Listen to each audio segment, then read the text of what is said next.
Hello friends, तो कैसे हैं आप लोग। आशा करता हूँ अच्छे होंगे। तो आज हम लोग डिस्कस करेंगे practice set number 5। Practice set number 1 से 4 तक जो है वो पिछले वीडियो में हम लोग कवर कर चुके थे। और यह जो है टेस्ट सीरीज चलाया जा रहा है, ये सामान्य अध्ययन का चलाया जा रहा है, जिसमें आपको 50 क्वेश्चन जो है वो आपको एनसीईआरटी बेस पे आधारित है और मोस्ट इंपॉर्टेंट क्वेश्चन, और उसका डिस्कशन भी कराया जाएगा साथ ही साथ। ठीक है। और यह जो है एडुटेरिया का सामान्य अध्ययन का बुक आया है, उसी से हम लोग स्टार्ट किए हैं। और यह जो है जिनका भी एग्जाम आने वाला है, Bihar police, UP police, MP police, जिनका भी एग्जाम है उनके लिए ये मोस्ट इंपॉर्टेंट क्वेश्चन कराया जा रहा है, टेस्ट सीरीज चलाया जा रहा है। ठीक है। तो कृपया जो भी चैनल पर नए है वो सब्सक्राइब कर दे, लाइक कर दे, बेल आइकन दबा दे और अलग अलग स्टडी रिलेटेड ग्रुप में शेयर कर दे। और इस वीडियो का जो है वो प्लेलिस्ट भी बना दिया गया है।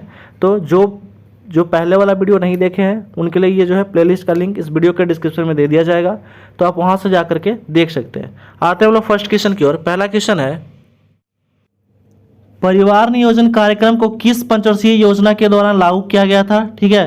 परिवार नियोजन कार्यक्रम को किस पंचवर्षीय योजना के दौरान लागू किया गया था। तो ये लागू किया गया था चौथी पंचवर्षीय योजना के दौरान जो है लागू किया गया था। और चौथी पंचवर्षीय योजना का कार्यकाल जो था वो था आपका 1969 से लेकर के 74 तक। सातवीं पंचवर्षीय योजना का कार्यकाल था 1985 से 90। ठीक है। 1985 से 90 था। दूसरा पंचवर्षीय योजना 1956 से लेकर के 61 था। ठीक है, 66। और पांचवा जो था 1974 से लेकर के 1979 तक था। तो ये भी ध्यान रखिएगा, कार्यकाल भी। ठीक है। नेक्स्ट हम लोग क्वेश्चन आते हैं। अगला क्वेश्चन है कि सर्वप्रथम खदानों पर न्यूनतम समर्थन मूल्य को किस वर्ष जो है वो शुरू किया गया था। तो खदानों पर न्यूनतम समर्थन मूल्य जो है वो शुरू किया गया था, वो किया गया था 1964 से शुरू किया गया था। ऑप्शन नंबर सी हो जाएगा राइट आंसर। नेक्स्ट क्वेश्चन है, सुंदरी वृक्ष निम्नलिखित में से किसकी एक विशेष प्रकार की वनस्पति है। तो सुंदरी वृक्ष जो है वह एक प्रकार का ज्वारीय वन का एक क्या है वनस्पति है। ठीक है, ज्वारीय वन का वनस्पति है। ठीक है, ऑप्शन नंबर हो जाएगा डी इज राइट आंसर। कंकट वन जो है ये पाया जाता है जहाँ पे 70 डिग्री सेल्सियस से कम वर्षा होती है, वहाँ पे जो है कंकट वन कांटेदार वन पाया जाता है। ठीक है। पर्वतीय वनस्पति जो ये पश्चिमी घाट में ज़्यादा पाया जाता है। और टैगा वन जो है ये रसिया में पाया जाता है। ठीक, टैगा वन। ठीक है, ध्रुवीय क्षेत्र में जो पाया जाता है उसको टैगा वन कहते हैं। ठीक है। नेक्स्ट हम लोग क्वेश्चन आते हैं। अगला क्वेश्चन है, कौन सा पर्वत हिमालय श्रृंखला का भाग है। ठीक है। तो कौन सा पर्वत हिमालय श्रृंखला का भाग है। तो सभी जो है वो हिमालय श्रृंखला का भाग है। काराकोरम, हिंदुकोशर, कुनलुन जो है ये सभी क्या है तो हिमालय श्रृंखला का एक भाग है। ऑप्शन नंबर डी हो जाएगा राइट आंसर। नेक्स्ट क्वेश्चन है, क्षारीय मृदा को भारत में अन्य किस नाम से जाना जाता है।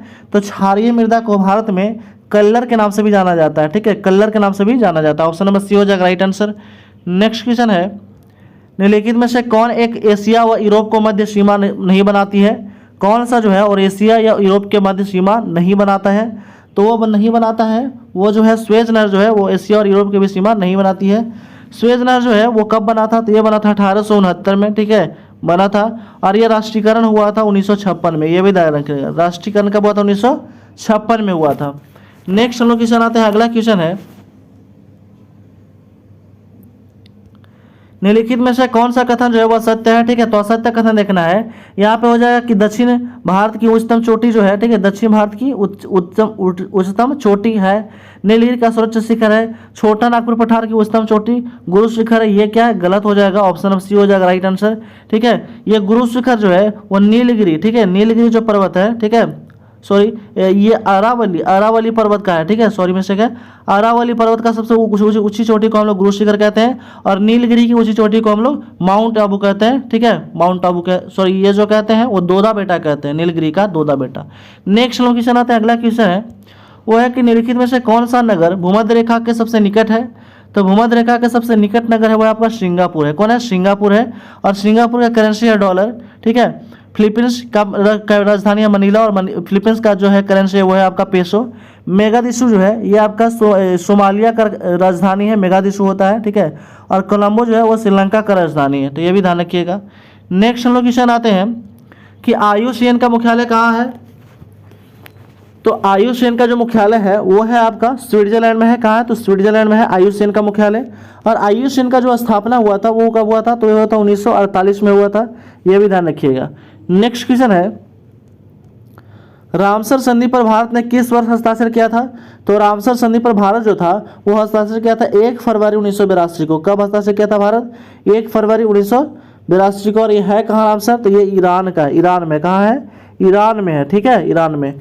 नेक्स्ट क्वेश्चन है, वातावरण के जैविक और अजैविक घटकों को अंतःक्रिया से विकसित तंत्र को क्या कहते हैं? ठीक है, तो विकसित तंत्र को कहते हैं पारिस्थितिकी कहते हैं। क्या कहते हैं? पारिस्थितिकी तंत्र कहते हैं। ऑप्शन नंबर सी हो जाएगा राइट आंसर। नेक्स्ट क्वेश्चन है, अगला क्वेश्चन वो दिया गया कि रामसर सूची से सूचीबद्ध डिपोर झील किस राज्य में है? तो डिपोर झील जो है ये भी मोस्ट इंपोर्टेंट है। डिपोर झील जो है वो आपका असम राज्य में। कहाँ है? तो असम राज्य में है डिपोर झील। नेक्स्ट क्वेश्चन है, अनुसूचित क्षेत्रों तथा अनुसूचित जनजाति, ठीक है, अनुसूचित क्षेत्रों तथा अनुसूचित जनजाति के प्रशासन का नियंत्रण के बारे में उपबंध संविधान के किस अनुसूची में शामिल है? तो यह जो है वो शामिल है 5वीं अनुसूची में शामिल है। ठीक है, कितने में? तो 5वीं अनुसूची में। ऑप्शन नंबर सी हो जाएगा राइट आंसर। नेक्स्ट क्वेश्चन यहाँ पे दिया गया कि सूची 1 और सूची 2 को सुमेलित करना है। ठीक है, तो मौलिक अधिकार जो है वो किस में है? तो मौलिक अधिकार की चर्चा जो है वो भारतीय संविधान के भाग 3 में है। मौलिक कर्तव्य की चर्चा किस में? तो मौलिक कर्तव्य की चर्चा है भारत ये है 4 के क में। ठीक है, निर्वाचन किस में है? तो निर्वाचन जो है वो है आपका भाग 15 में, निर्वाचन 15 में। और आपात उपबंध जो है वो है आपका, आपात उपबंध जो हो गया कितना हो गया? तो हो जाएगा 18 में। ठीक है, 18 में। यानी कि ऑप्शन की अगर हम बात करते हैं तो ऑप्शन क्या हो जाएगा? डी हो जाएगा राइट आंसर। नेक्स्ट क्वेश्चन है, अगला क्वेश्चन है कि भारत की संसदीय शासन प्रणाली और ब्रिटेन की संसदीय शासन प्रणाली में मुख्य अंतर क्या है? ठीक है, भारत की संसदीय प्रणाली और ब्रिटेन की संसदीय प्रणाली में मुख्य अंतर क्या है? तो मुख्य अंतर जो है वो न्यायिक समीक्षा है। क्या है? तो न्यायिक समीक्षा। ऑप्शन नंबर ए हो जाएगा राइट आंसर। नेक्स्ट क्वेश्चन है, भारतीय संविधान के निम्नलिखित अनुच्छेदों में कौन सा विधायक सत्तापूर्ण नियंत्रण लगाता है? तो विधायक सत्तापूर्ण नियंत्रण जो है वो लगाता है आपका अनुच्छेद 14 लगाता है। ठीक है, अनुच्छेद 14। तो जितने भी जो है क्वेश्चन कराया जा रहा है ये मोस्ट इंपॉर्टेंट क्वेश्चन आपको कराया जा रहा है। तो कृपया जो भी चैनल पर नए हैं वो जरूर से जरूर सब्सक्राइब कर दें, लाइक कर दें और अलग अलग स्टडी रिलेटेड ग्रुप में भी शेयर कर दें। आते हैं हम लोग नेक्स्ट क्वेश्चन की ओर। अगला क्वेश्चन है, राज्य मंत्री परिषद निम्न में से किसके प्रति उत्तरदायी होता है? तो राज्य मंत्री परिषद जो है उत्तरदायी होता है विधानसभा के प्रति होता है। ठीक है, विधानसभा के प्रति उत्तरदायी होता है। नेक्स्ट क्वेश्चन है, अगला क्वेश्चन है कि एक व्यक्ति ग्राम पंचायत का चुनाव लड़ना चाहता है तो उसका उम्र क्या होना चाहिए? अगर ग्राम पंचायत का चुनाव लड़ना चाहिए तो लड़ने के लिए जो उम्र होना चाहिए वो होना चाहिए 21 वर्ष। कितना होना चाहिए? 21 वर्ष होना चाहिए। ऑप्शन नंबर सी हो जाएगा राइट आंसर। नेक्स्ट क्वेश्चन है, निम्नलिखित में से किस संविधान संशोधन द्वारा पंचायतों को संवैधानिक दर्जा दिया गया है? तो पंचायतों को संवैधानिक दर्जा दिया गया है 73वां संविधान संशोधन कब हुआ था? तो वो था 1992 में हुआ था। कब हुआ था? 1992 में।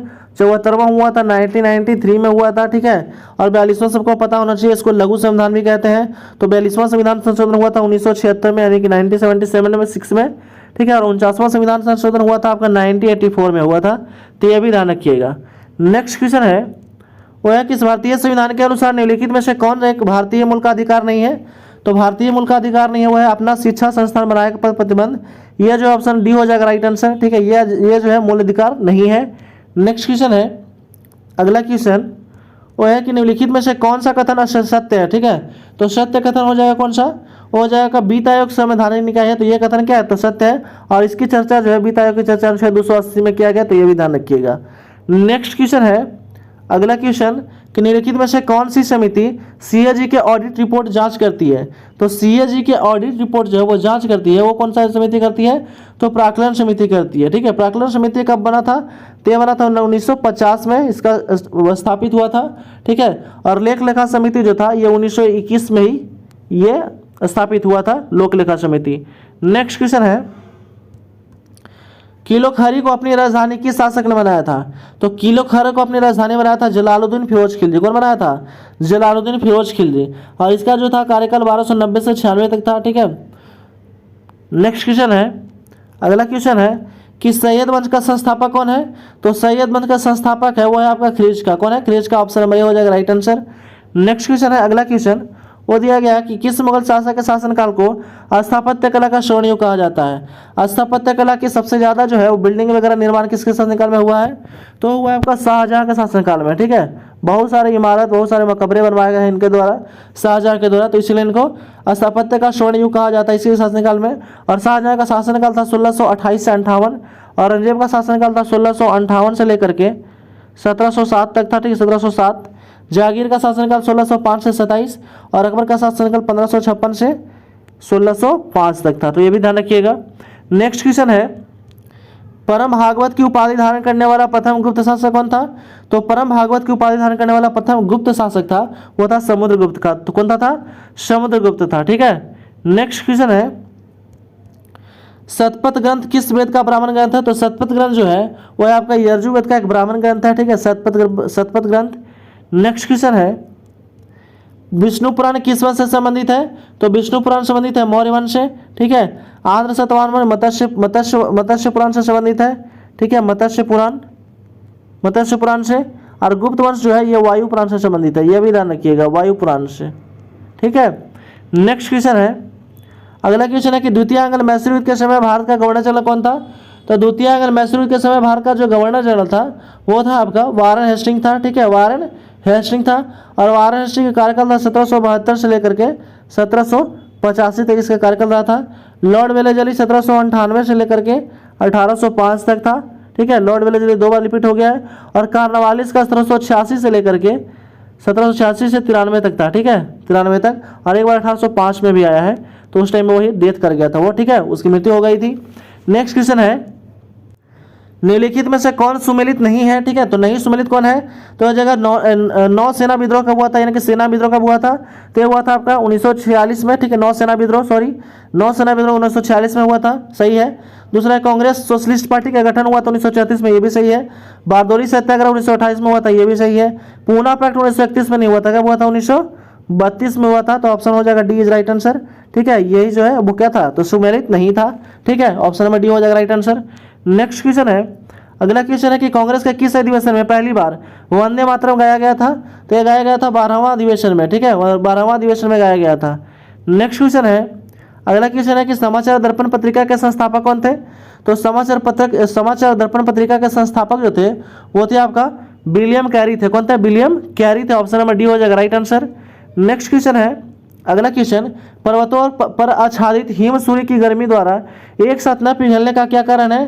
तो जो कारण है वो है आपका यह सूर्य से प्राप्त अधिकांश ऊष्मा को परावर्तित कर देता है। क्या कर देता है? परावर्तित कर देता है। ऑप्शन नंबर बी हो जाएगा राइट आंसर। नेक्स्ट क्वेश्चन है, अगला क्वेश्चन है वो है कि रेफ्रिजरेटर खाद्य पदार्थों को खराब होने से बचाता है, क्योंकि जो है इसके न्यूनतम तापमान पर जीवाणु और फफूंदी क्या होते हैं? निष्क्रिय हो जाते हैं। ठीक है, ऑप्शन नंबर डी हो जाएगा राइट आंसर। नेक्स्ट क्वेश्चन है 35 नंबर क्वेश्चन, गुरुत्वाकर्षण बल निम्नलिखित में से किस स्थान पर सबसे कम होता है? तो सबसे कम गुरुत्वाकर्षण बल जो है वो होता है आपका विषुवत रेखा पे। कहाँ होता है? विषुवत रेखा पे होता है। नेक्स्ट क्वेश्चन है, अगला क्वेश्चन, कपड़ों पर लगे हल्दी दाग जब क्षारीय प्राकृतिक वाला साबुन रगड़ते हैं तो उस पर धब्बे का रंग भूरा लाल हो जाता है, तो ऐसा क्यों होता है? तो ऐसा जो है वो होता है, हल्दी एक प्रकार का प्राकृतिक सूचक है। ठीक है, इसलिए होता है। ऑप्शन नंबर सी हो जाएगा राइट आंसर। नेक्स्ट क्वेश्चन है, अगला क्वेश्चन है कि फ्लोरेसेंट ट्यूब में साधारणतः कौन सा पदार्थ का प्रयोग किया जाता है? तो फ्लोरेसेंट ट्यूब में जो है वो प्रयोग किया जाता है पारा के वाष्प और आर्गन का प्रयोग किया जाता है। ठीक है, पारा के वाष्प और आर्गन। नेक्स्ट क्वेश्चन है, निम्नलिखित में से कौन टिन्डल प्रभाव को प्रदर्शित करता है? तो टिन्डल प्रभाव को प्रदर्शित करता है दूध और पानी का मिश्रण। ठीक है, दूध और पानी का मिश्रण जो है वो टिन्डल प्रभाव को प्रभावित करता है। नेक्स्ट क्वेश्चन है, डीएनए में कौन सी शर्करा पाई जाती है? तो डीएनए पाई जाता है डिऑक्सीराइबोज। ठीक है, डिऑक्सीराइबोज शर्करा पाई जाती है। ऑप्शन नंबर बी हो जाएगा राइट आंसर। नेक्स्ट क्वेश्चन है, केवल पादप कोशिका में पाया जाने वाला कोशिकांग निम्न में से कौन सा है? तो केवल पादप कोशिका में पाया जाने वाला कोशिकांग है प्लास्टिड। तो प्लास्टिड का हिंदी क्या होता है? लवक होता है। ठीक है, जैसे हरित लवक, वर्णित लवक, अवर्णित लवक पढ़े हैं ना, तो उसी में है प्लास्टिक, उसको क्या कहते हैं? लवक कहते हैं। ठीक है, ऑप्शन नंबर ए हो जाएगा राइट आंसर। नेक्स्ट क्वेश्चन हमारा अगला क्वेश्चन है कि जीवाणु की कोशिका भित्ति निम्नलिखित में से किसकी बनी होती है?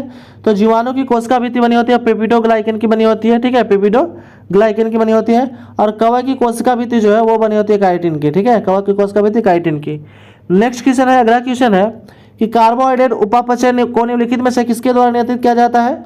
तो यह जो है वो नियंत्रित किया जाता है इंसुलिन के द्वारा नियंत्रित किया जाता है। ठीक है, इंसुलिन के द्वारा। ऑप्शन नंबर ए हो जाएगा राइट आंसर। नेक्स्ट क्वेश्चन है कि निम्नलिखित में सबसे अधिक जंतु किस संघ में पाया जाता है? तो सबसे ज़्यादा जंतु पाया जाता है ऑर्थोपोडा में। ठीक है, जंतु का सबसे बड़ा समूह है। ठीक है, सबसे बड़ा समूह भी है, ये भी ध्यान रखिएगा। और मोलस्का दूसरा सबसे बड़ा समूह है। ठीक है, मोलस्का दूसरा सबसे बड़ा समूह है। नेक्स्ट क्वेश्चन है, अगला क्वेश्चन कि मानव शरीर में सबसे बड़ी मिश्रित ग्रंथि कौन सा है? तो मानव शरीर में सबसे बड़ी मिश्रित ग्रंथि अग्नाशय। कौन है? अग्नाशय। और सबसे बड़ा ग्रंथि पूछेगा तो हो जाएगा आपका यकृत। नेक्स्ट क्वेश्चन है, रदरफोर्ड के परमाणु मॉडल को त्रुटियों की दूर किसने किया था? तो त्रुटियों को जो है दूर करने का कार्य किया था वो क्या था आपका? नील्स बोर किया था। कौन किया था? Niels Bohr. नेक्स्ट क्वेश्चन है, एल्कोहल में एल्कोहल से ईथर बनाने की विधि में उत्प्रेरक रूप में किसका प्रयोग किया जाता है? तो उत्प्रेरक रूप में प्रयोग किया जाता है गर्म एल्यूमिना का। किसका प्रयोग किया जाता है? गर्म एल्यूमिना का। ऑप्शन नंबर ए हो जाएगा राइट आंसर। नेक्स्ट क्वेश्चन है, अगला क्वेश्चन, साबुन ग्रीस को किस विधि द्वारा अलग करता है या हटाता है? तो वो जो है अलग करता है पाइसीकरण द्वारा। ठीक है, किसके द्वारा? तो पाइसीकरण द्वारा हटाता है। ऑप्शन नंबर ए हो जाएगा राइट आंसर। नेक्स्ट क्वेश्चन है कि निम्नलिखित में से कौन सुमेलित नहीं है? तो नहीं सुमेलित है आपका ओलिव की शाखा संस्कृति सभ्यता से, तो ये सुमेलित नहीं है। ऑप्शन नंबर ए हो जाएगा राइट आंसर। नेक्स्ट क्वेश्चन है, अगला क्वेश्चन कि दिल्ली का मोती मस्जिद किस मुगल शासक ने बनवाया था? तो दिल्ली का मोती मस्जिद बनवाया था औरंगजेब ने बनवाया था। ठीक है, औरंगजेब का कार्यकाल था 1658 से लेकर के 1707 तक था। ठीक है, शाहजहां का शासनकाल था 1628 से लेकर के 1658 तक था। जहांगीर का शासनकाल था 1605 से 27। ठीक है, 1605 से 27। और अकबर का था 1556 से 1605 तक था। तो ये ध्यान रखना ये भी। ठीक है, नेक्स्ट हम लोग क्वेश्चन आते हैं, लास्ट क्वेश्चन इस वीडियो का 50 नंबर क्वेश्चन। बारकरी संप्रदाय का स्थापना किसने किया था? तो बारकरी संप्रदाय का स्थापना किया था तुकाराम। कौन किया था? तुकाराम। ऑप्शन नंबर बी हो जाएगा राइट आंसर। तो इस तरह जो है वो हम लोग प्रैक्टिस सेट नंबर 5 जो है वो समाप्त कर चुके हैं। तो कृपया जो भी चैनल पर नए हो वो सब्सक्राइब कर दें, लाइक कर दें, बेल आइकन दबा दें और अलग अलग स्टडी रिलेटेड ग्रुप में शेयर कर दें। Thanks for watching.